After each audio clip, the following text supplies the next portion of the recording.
What if I told you the upcoming reveal for Halloween the game could give us first real answers on whether this game is actually worth the hype, or if it's just more of the same? Because on June 6th, during Future Games Showcase, our first real look at the single player story mode, and this is a big deal.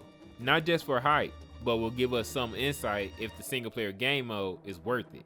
Now let's talk about what we can actually see at this showcase. If they play this right, we're not just getting a quick teaser, we're getting a full breakdown. I'm talking gameplay segments, tone setting, maybe even a narrated walkthrough. And honestly, they need to show some gameplay, but I just don't want cutscenes as the big reveal.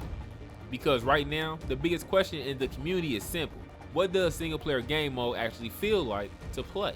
We are already in May with less than 4 months left until release. People will be upset buying this game just for the single player experience, and it turns out to be garbage. And that leads into the biggest topic. How is this story mode even structured? Is this going to be a full cinematic experience centered around Michael Myers, or is it more like challenge-based gameplay with objectives layered in? Now, let's talk difficulty, because this is something I really hope they get right. If you're playing as Michael Myers, this shouldn't feel like a power fantasy the entire time. There has to be some kind of tension. There has to be moments where you're forced to think, forced to plan, or just forced to stalk in a certain way.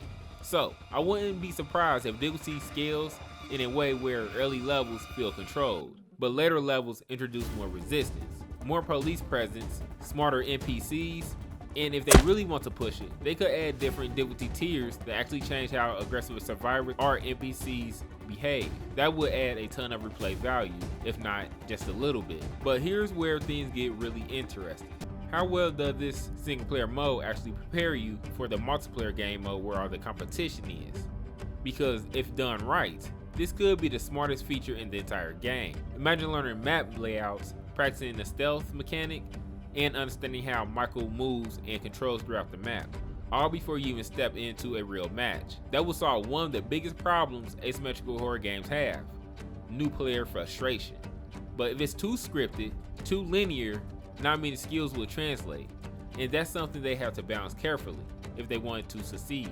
And finally, the big question a lot of people are thinking about right now is, will we hear about pre-orders during this showcase? Like I said before, we only have 4 months left, so it's about time unless there's a delay on the release that we don't know about.